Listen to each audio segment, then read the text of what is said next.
চট্টগ্রাম রয়্যালসের বোলারদের দাপট থামানোর যেন কেউই নেই। সৌম্য সরকার, জাকের আলী অনিকদের নোয়াখালীর ব্যাটিং লাইন আপ ধরাশায়ী চট্টগ্রামের শরীফুল শেখ মেহেদীদের সামনে। সাব্বির হোসেনের প্রচেষ্টায় শেষ দিকে অবশ্য খানিকটা লড়াই করতে পারে নোয়াখালী।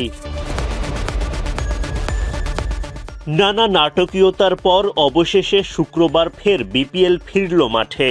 ঢাকা পর্বের প্রথম দিনে মুখোমুখি হয় চট্টগ্রাম রয়্যালস ও নোয়াখালী এক্সপ্রেস। টস জিতে আগে বোলিংয়ের সিদ্ধান্ত নেয় প্লে অফ নিশ্চিত করা দল চট্টগ্রাম।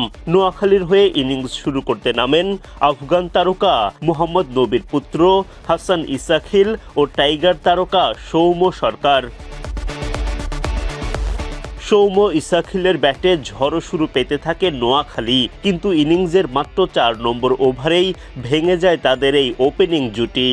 শেখ মেহেদী তুলে নেন সৌম্যর উইকেট।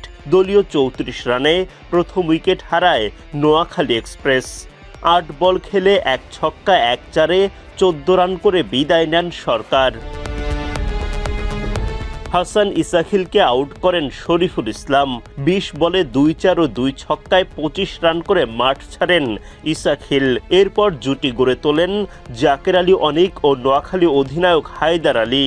ধীর গতিতে তারা দলকে এগিয়ে নেয়ার চেষ্টা করেন, তবে মেহেদীর শিকারে পরিণত হয়ে হায়দার আউট হলে ভেঙে যায় তাদের সেই 29 রানের জুটি।